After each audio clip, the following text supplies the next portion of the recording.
welcome to Talk with Ailani, and how are you feeling today? I feel great. Okay, and what you do today? Like, what's you expecting to do today? Have a conversation with my sister. Me? Okay, so before we start, if you guys can notice, we're matching because we're watching the Spider-Man movie after this. Okay, please introduce yourself to our lovely audience. My name is Frances, and I'm Ailani's big sister. Hey! Okay, tell our lovely audience about your childhood and your early growing up. Wow, where do I start? So I grew up in Ghana, but I was born in Liberia. And I went to school in Ghana, and then I lived in Guinea.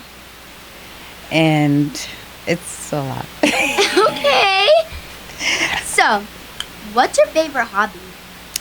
My favorite hobby, I would say a lot of things that I did during my childhood that stuck with me, like riding bike, like my bicycle after school. On the weekends, we'll go to like a swimming pool, but it was like a sports club. So we always look forward to it, but we had to be like good kids to go. So we had to be like good throughout the weekday so we can go on the weekend. And I really like that. I went with, and then my little sister. So it was just like. Okay, click it. Trick question. Who was your favorite parent growing up? Favorite parent, I'll have to say my dad. Your dad? Mm-hmm. Okay. Because he spoiled me, so. Okay. What was your hardest challenge that you had to overcome as a kid? My hardest challenge, I couldn't speak properly. So, like the kids used to like laugh at me, like kind of like bully me. Oh. So I had to like really and work on that. But Yeah. I had like a challenge, like speak challenge. I don't know if that's how it's called. Okay. I'm happy when I say this because, like, it's good and it's bad. But to this day, like, every new teacher I get, I try my best to, like, even in class, I try my best not to, like, say them an actor or anything. Because I don't want it to, like, distract from, like, my schoolwork. And, like, when I'm at school, I want to, like, focus, especially it being my last year in elementary school. Mm-hmm. But when I was in drama class, I told my drama teacher that I was an actor. So she told my new class. Mm-hmm. And everybody was asking me so much question. Every single day I go to school to new question. Yeah. What movies you been in? And then this one boy in my class searched me up on Google because he asked me, if I search you up on Google, would you pop up? And I was like, yeah. Hello. So I didn't know he was actually going to do it. He did it. And he told me my own background. Like, I don't know it myself, how I'm an actor, who I met in the past, what movies I've been, like a whole paragraph. I'm like, oh, Wow. my Lord. But, like, it's, like, not, like, something bad to, like, overcome. It's just that, like, it's a lot. Mm-hmm. But it's okay, yes. Okay. Tell us 2 things that you're very good at and people may not know about you. Can I think about that a little bit? Yeah, you want me to go first? Yeah. You Okay. can. Something that I am good at that people may not know about me is that, like, usually in, like, my past, since school started, I could talk a lot about school now, so I'm pretty happy. But in my past years of school, we took notes here and there, but it's like we wouldn't, like, have our notes out and, like, take notes on our own. Mm-hmm. Like, our teacher would be like, oh, you gotta take that notes. Well, this year, I've been really locked in, and I have 3 pages of notes. So it was like, I take a lot of notes, and when I take notes, my hand could be hurting.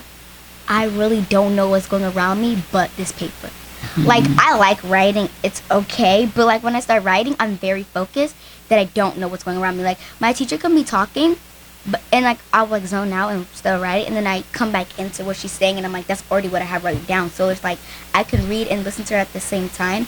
So it's, like, easy to just lock in when you're writing notes. So I love taking notes. Mm-hmm. So that's something people may not know about.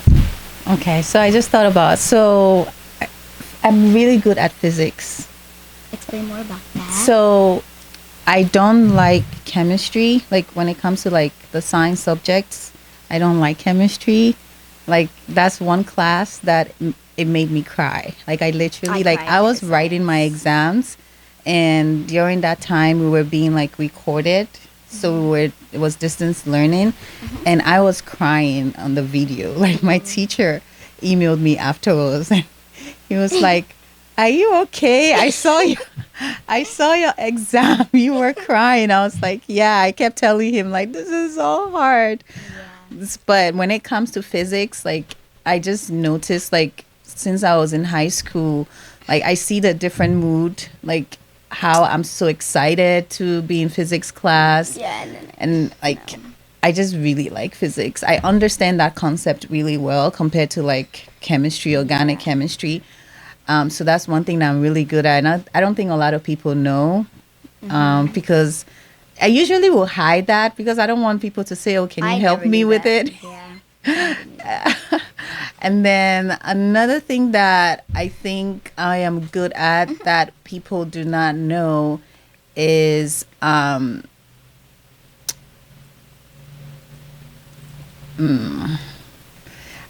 stuck between two, So but I think like scooter. Like I know how to like ride a scooter. I can disagree on you with that one. I'm good at scooters. You're better at scooter than me? Okay, we have a challenge then.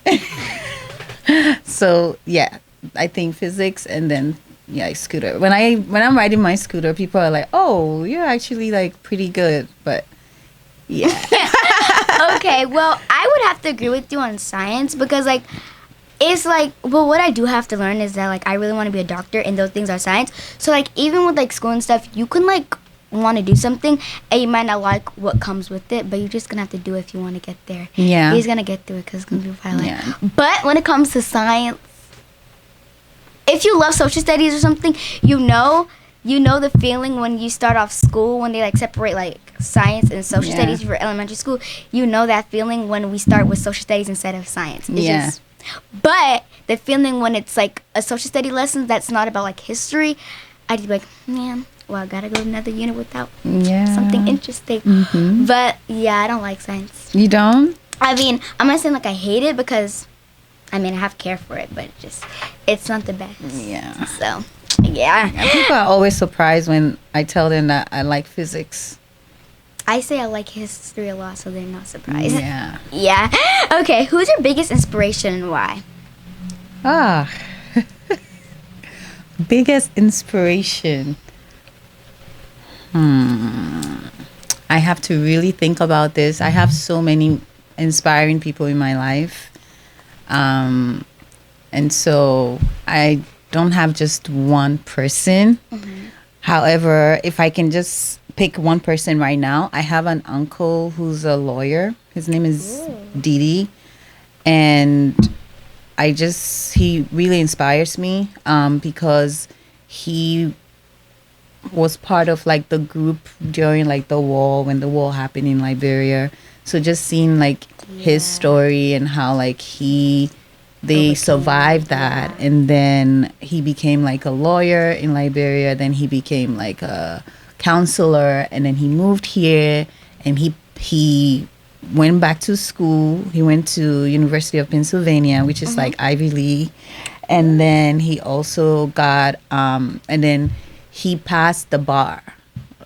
I think he's written the New York one now, and I think New York bar is one of the hardest in the country. So just like everything that he's been through, and yet like he's fought his way through life, I think he's really inspired me, especially like academically. So like sometimes when I have like 2 masters, but I feel like I can be close to that. But if I ever try to give up, I just try to think about him, like, you know, that's where like my focus goes to. That is so cute. Okay, I wouldn't say like inspiration, but they motivate me to keep on going. I would say I've been working on Annie, and this is like my first like big theater, and having like a really good support team, adults and orphans and kids, since it's like split cast and we're always together. I would say they're like very supportive, And we're always to each other, like, we have two sets. So the other Duffy, that's me, like, we always high-fiving each other. Like, when somebody's on stage and we're not, I'm always, like, cheering her on. She's always cheering me on. And then when we're done, we tell how good we did and help each other out with notes.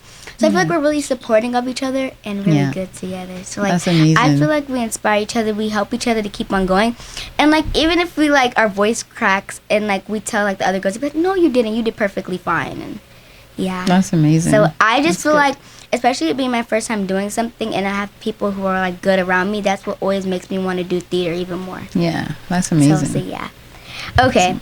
What is some things you were told when you were younger and realized it was a lie when you got older? Things I was told. A lot of them are like superstitious, like beliefs. You know what superstitious beliefs are.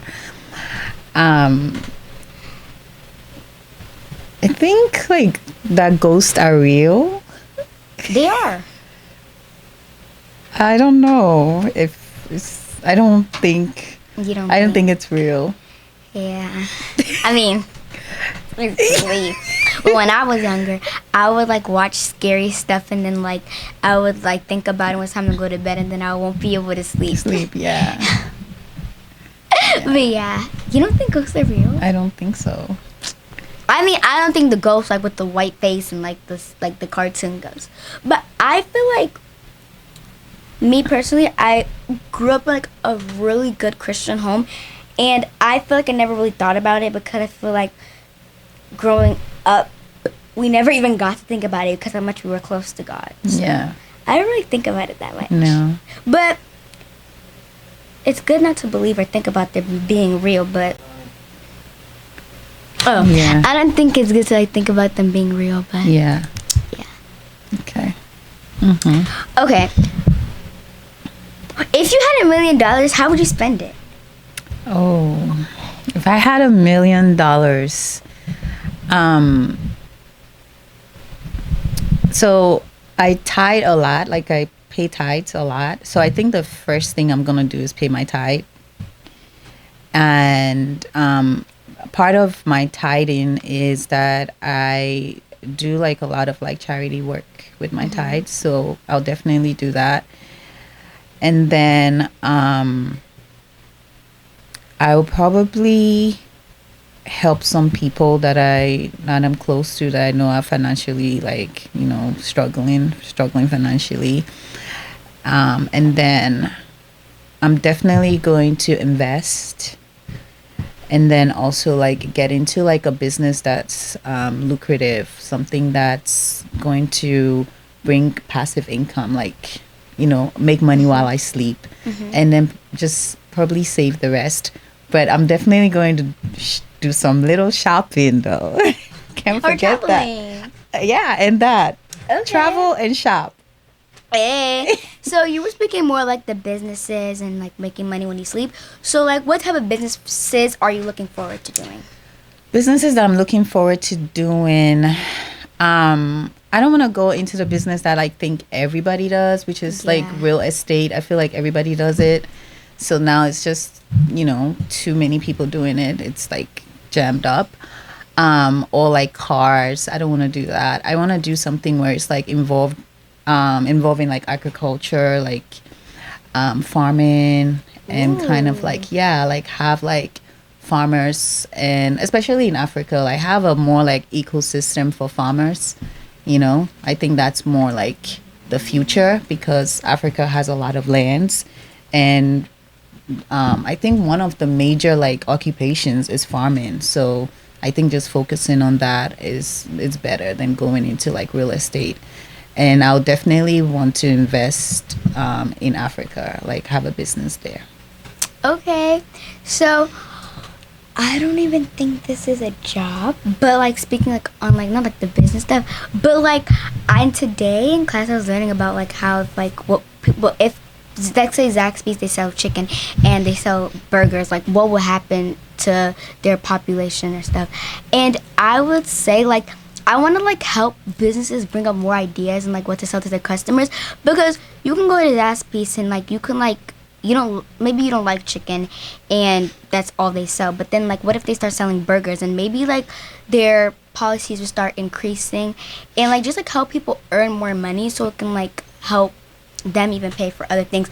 Because what I learned is that like in school, which I was asking my mom earlier, is like you have to pay money to the government, and I feel like the more money you pay to the government, less money you get. So like what if like you pay like let's say $1,000 and like you give the government $500 and then you get $500 so that it could be equal, so that people can get more money, because the government sometimes they don't really know what people are going through. So maybe like helping people earn more money and bringing more ideas. That's great. I like that. Yeah. Okay. What is one thing that brings you the most joy and happiness, and why? Most joy and happiness, and why? I would say like spending time with the people that are dear to me, like the people that I love, the people that I care about, just being around them. And I think like, for instance, like when I pick up the phone and call and they answer, like it just gives me joy, because nobody knows tomorrow. So I'm just grateful for that. And I think that brings me the most joy. Like I think I'm most happy when I'm around my loved ones. That's amazing. Yeah. I would say something that brings me the most joy and happiness would be family holidays. Because like Thanksgiving, Christmas, instead of like Lucky Charms Day or something, St. Patrick's Day, like but like holidays like that, because it's like kind of what you said, like coming together and like spending time with people that you love, and just like spending time with them, because it's always good to like get family time, especially like if you don't get to like talk to them as much. And I would say seeing like my cousins again, because when we were younger, we used to play this one game called like Dead Man, and it was like we would like chase each other around, and it's so happy. So like every year we like get together and like play different games with each other, and like something like the cousin sleepover. I would love to do that again, because never know the same time it will be us in the room. So I would say just spending the little times with them before like they start getting busy, and especially with them all being in high school and thinking about graduating, college, all that stuff. And it's hard to make time with their family if they're thinking about that. So I would say the same thing. What is one thing that you have to do every week that feels good or satisfying, and why?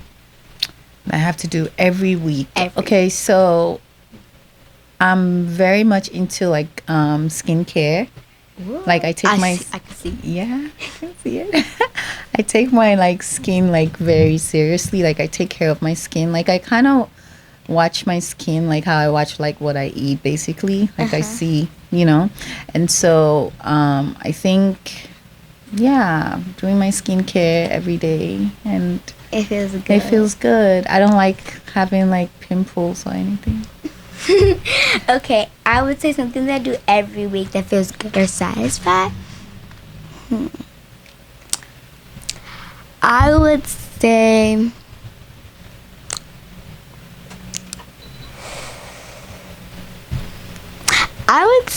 being around people. Because that's what Earth is kind of made out of.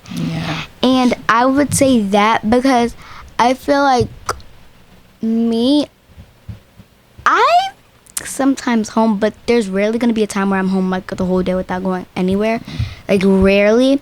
But when I'm mostly like with other people, and being only child only child, sometimes people be like, oh, well, how do you do like you're always by yourself? Like I have a lot of cousins, I have siblings, and like it's just that like I don't really think about being an only child, and like I'm mostly always with people. So if I was to be honest, I know how being an only child is, but I really don't. Because like I grew up with my cousins, and we grew up calling each other like sisters and stuff. So it's like I kind of don't know what being an only child is, even though I still like follow along with it. But like if somebody like sit down and say like, oh, only child like that, we need to be having this because we're the only child. Like I remember my cousin saying we need to have a dog because we're only child, even though I'm not a big fan of dogs, saying how we need to have puppies and dogs because we're like only child. And I was like, not thinking about it, but I kind of don't understand because I'm always with like cousins and stuff. So I would say being with people was good and satisfying. tell us a story of one of the hardest challenge you had to overcome, like recently. How recent though? Like, Does it have to be not like when you were a kid, like the other question, but like at least when like you were older. 3-4 years ago? Yeah. Okay, so one particular challenge that I had to overcome that comes to mind right away is when I was in clinicals. So like I was going to the clinic and or the hospital, and I was treating patients, like cancer patients, and it was very challenging. The schedule was like very challenging because I had to wake up like 4:30 to get ready for to go to clinic because I had to be there at 7, and because I was a student I couldn't be late, and so I had to also like have like that routine Monday through Friday. And then the most challenging part is that that field is like very emotional. Yeah. I treated like children, like toddlers who had like cancer.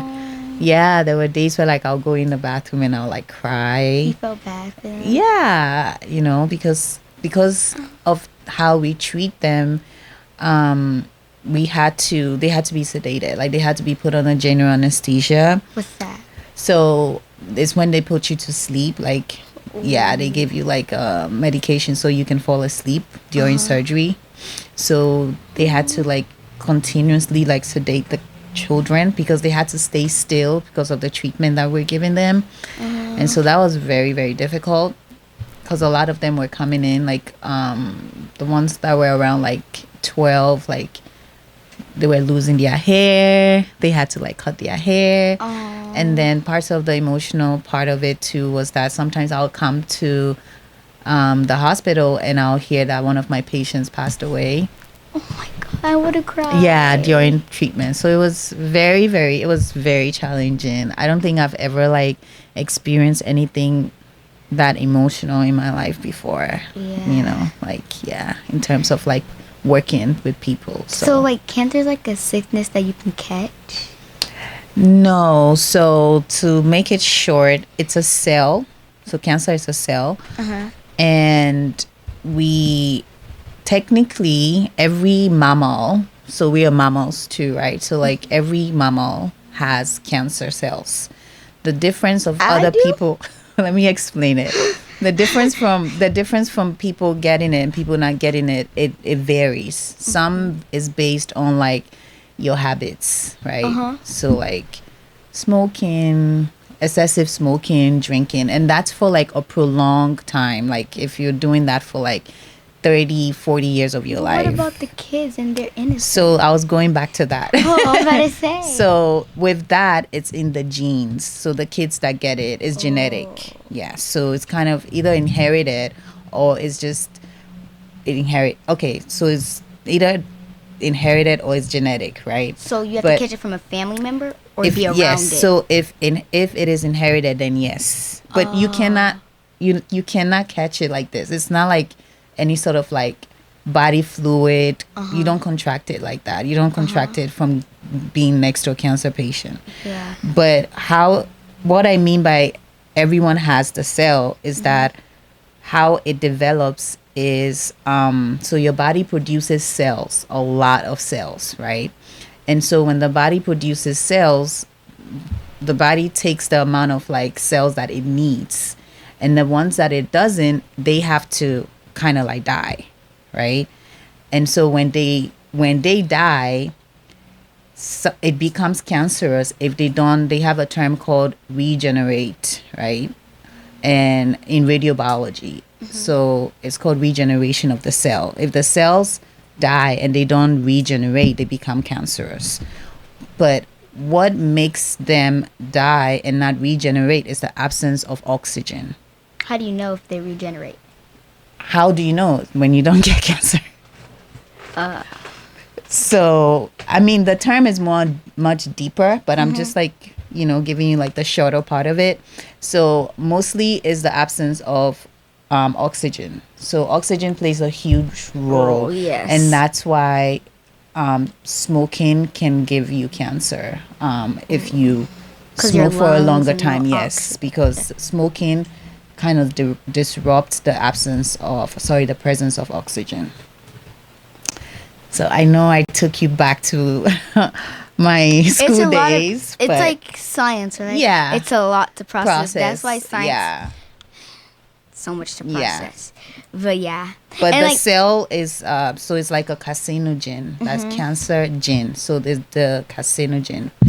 But it was very challenging, and I don't know if I want to go through that again. I don't either.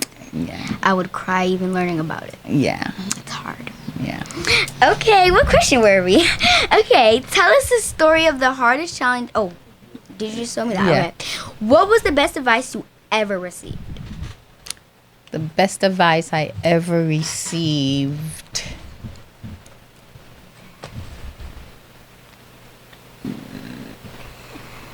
Don't stay longer than you're welcome. Pardon?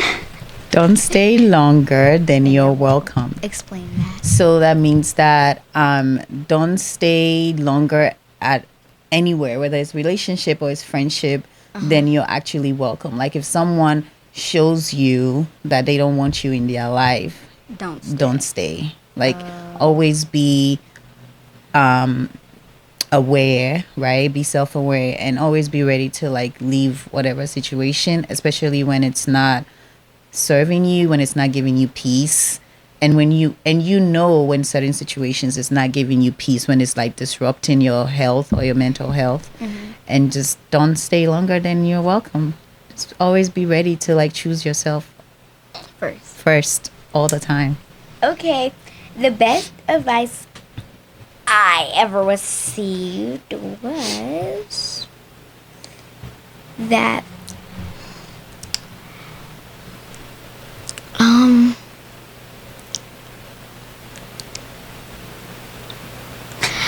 it's something, I don't know how to like state this, but it's basically like try your best, work and put effort. Like for example, just with school, because like that's the first thing that comes to my mind. If this is a grade that's not even for, you don't even have to ask if it's a grade for you to put your best work. Always do your best work. So for example, if I'm like at any set and in the future I'm at a set or auditions and they don't cast me for that audition, I still got to do my best for that audition because maybe they're going to work on another project and I'm going to get it. So it's like always try to do your best even when you don't know what's about to happen. Right. And always do the right thing when you know nobody's watching. So like I used, when I was like in first to third grade, I really didn't believe that because I felt like when I tried to like do the right thing when nobody was looking, I never got credit for what other people were.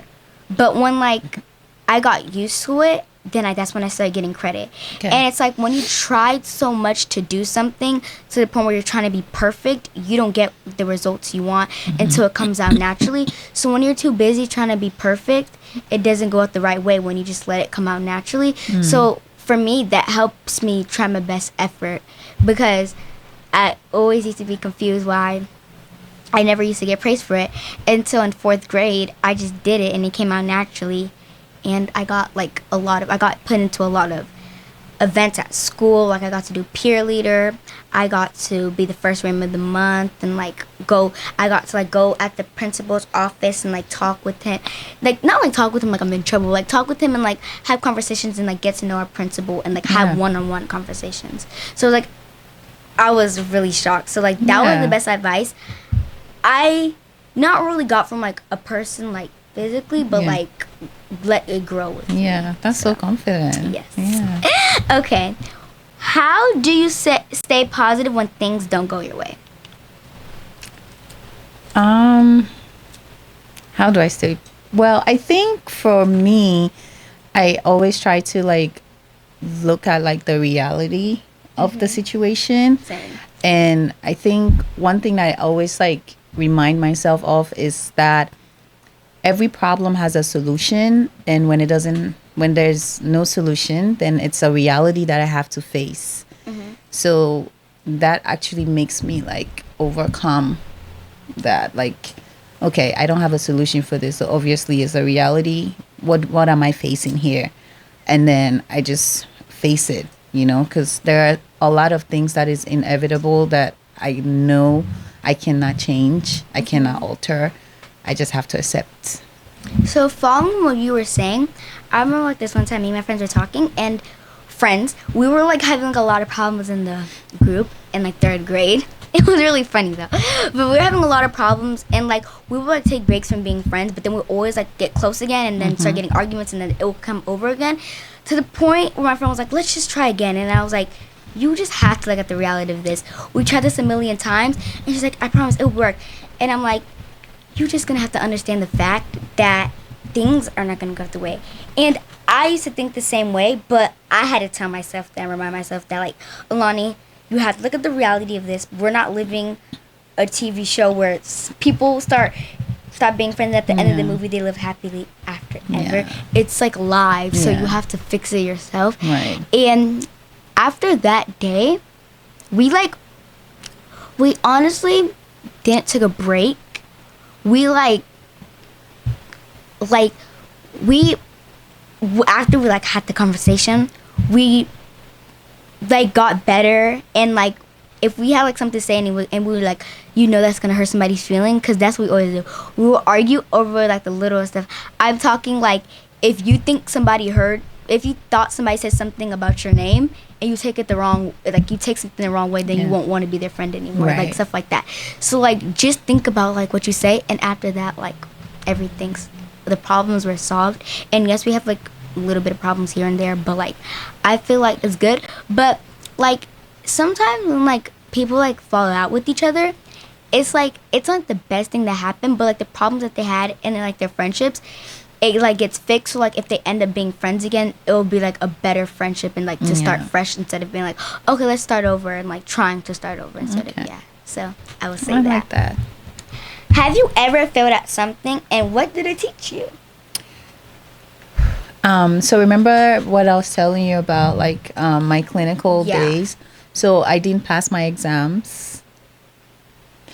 So I got 3 points. I missed 3 points from the passing, and it really changed my perspective.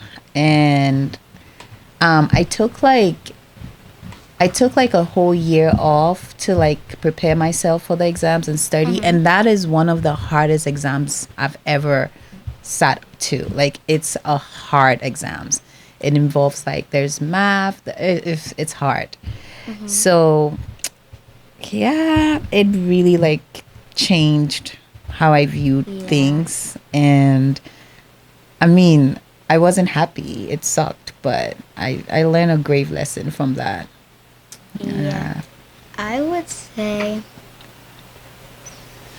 there's something called like Ailani diagnostics, and when I say it's like the hardest thing that it's my opinion, I feel like it's the hardest thing. I don't think the teachers really provide it, but without realizing, I don't know if they think like this is the hardest, when I say the hardest for me, hardest thing that they're putting the students in. Because when you take questions from this computer, and these are questions that you don't learn yet, and that's the stress it puts you in. So once you see your answer, you see your growth. And if it's better than last year, then you get rewards. And you see your friends getting rewards, going to have good things. Yes, they're getting credits, but if you don't get bad grades, it's like they're telling you, oh, you need to try better and all these stuff. But my thing is, yes, you want to see if we can do better. But for me, it's like really hard when like I'm getting questions that I didn't even know existed, and they expect me to do very perfect. And it's like really, really hard because I say it's really hard because like if you're seeing somebody get it, it's like they think because that person can get it, you can get it, which is true. But it's like people don't learn the same. Some people are slow learners, and it's the beginning of the year and they don't even know you, so they think that everybody learns the same, which I don't know if they think, but like that's how it seems. So it's like when they show your parents, it's like your parents have to believe that that's how you learn. When you can take that test at the beginning of the year, but you can learn more on. I just started 5th grade, there's Yay. there's different ways you can see if I know things about third, fifth grade instead of giving us 100 questions. Yeah. We have to learn 100 questions under a day and expect to do good, not even with preparing. And it's right after summer, not with preparing or anything. Yeah. But for me, it's not like hard because I feel like I've been to that school since kindergarten. It's easy for me. But it's like I've seen people in the past who like cried while even typing in the letter. Yeah. Like it was the end of the world. And it felt really hard. When I thought about it, I was like, it's just already, like, what can this little thing do? And I don't know if I can say this, but, like, it almost got, like, sued because of, like, what it put kids through and, like, not trauma, but, like, kind of, like, trauma. And it could be really hard. And, like, parents, they talk to their kids, like, why are you not doing good and good? But they don't really know that this is not the best I can do. Like, this is not actually what this AI is putting me through. I can do better, but this computer app is not going to tell you how good I can do. Like paper, anything could, but just not ready. Like I beg, please. So it could be really hard. What does success mean to you? Success. Success. What success means to me. If I could picture like myself as a successful person right now, I would say that I don't have any debts. Like all my debts paid off. I have a very good amount in my savings.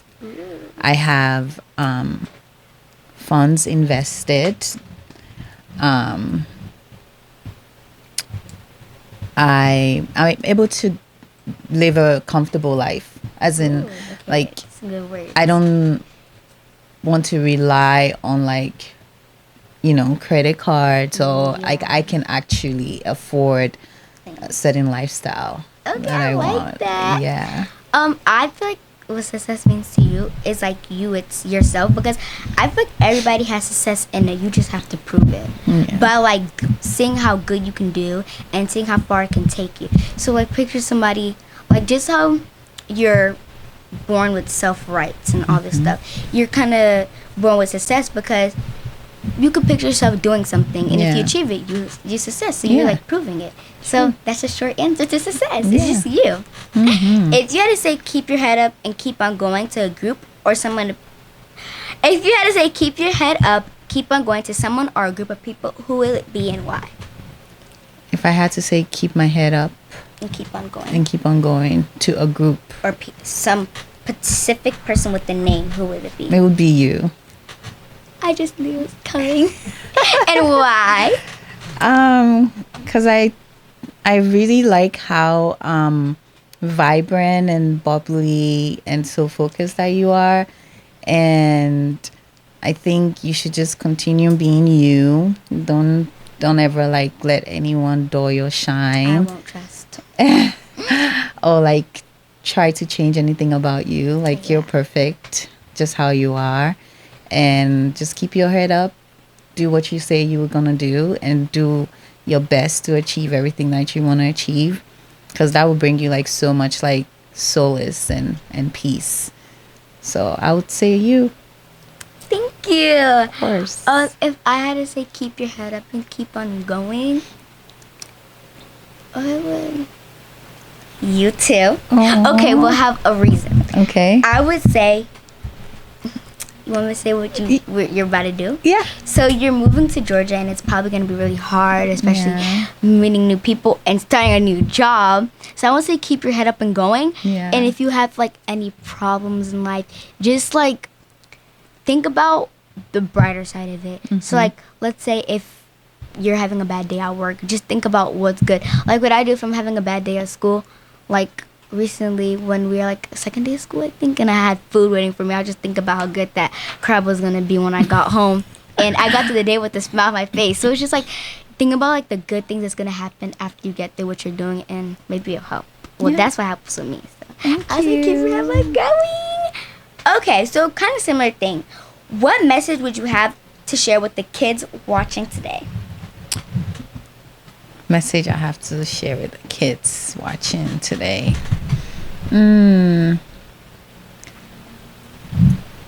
That They should definitely like get closer to God, have a relationship.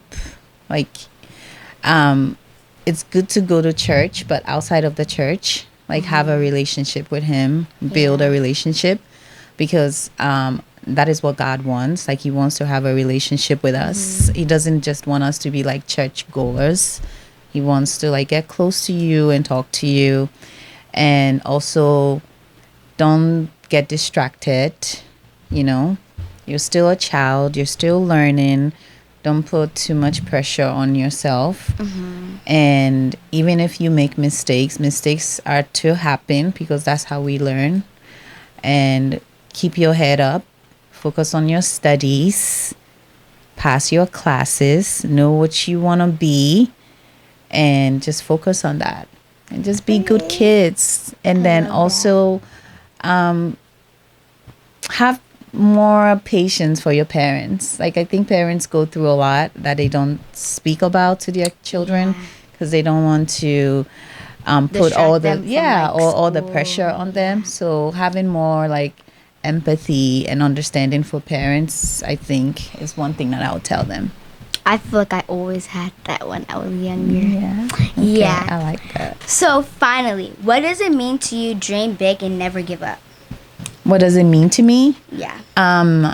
So when I'll just go back to what I said earlier, like when I didn't pass my exams, it really, I was really sad for a while and I almost gave up because I put a lot of work into that degree. And so I felt like, oh, my life was probably over. What am I going to do, with my career? But I didn't let it like set me back anymore. So I kind of like found my way, like I fought my way back up again.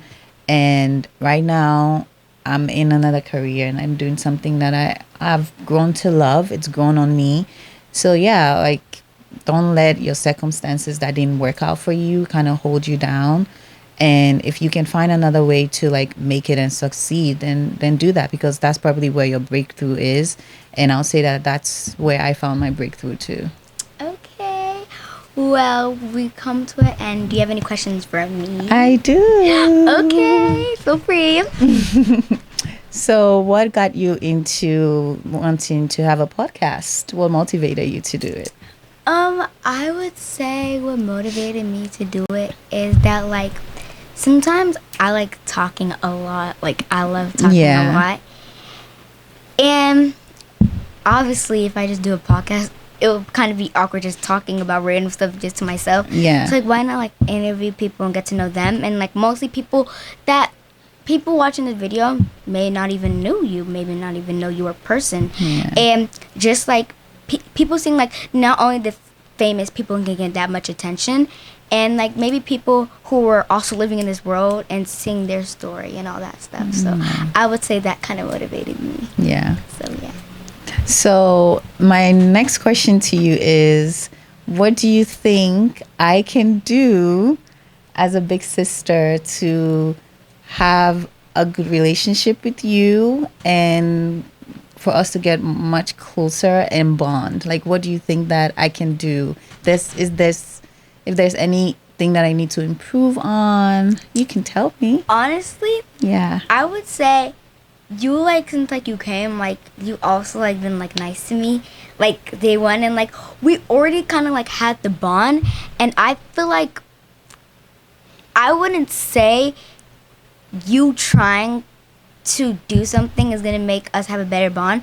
I feel like we naturally already have a better bond, and like our environment or like things we bring up to like do like go watch movies and stuff, and that's what's gonna make us like get even closer because we already have a lot of things in common. So I feel like us, like I don't think you need to improve anything to have a better bond. I think we just need to like naturally just go together. So I would say we already have a good bond. Yeah. Yeah. Okay. So my last question is, did you enjoy me being on your podcast? Of course I did. It was really fun. I got to know some things I didn't know about you, some new things, and learn about some science things. So Yeah. cancer, yeah. It was pretty sad. I almost cried. Oh, no. But no, it was really good though. So Yeah. I enjoyed it. Great. Do you have any message or any last words for our lovely, amazing, patient audience? Let me think. Any message? I just think everyone, like, we all don't know what everyone's going through, and we probably wouldn't. But if you need help, seek help, whether it's like mental health, take care of yourself, Yeah. and confide in the people that you can confide in and trust. And just don't be afraid to ask. And I think the last thing I'll say is, my uncle told me this and it stuck to me. He said, never be afraid to ask, because the answer is going to be to either yes or no. But at least you know the answer. So, Yes. yeah. Okay, guys, that's it for Talk with Ailani. Bye.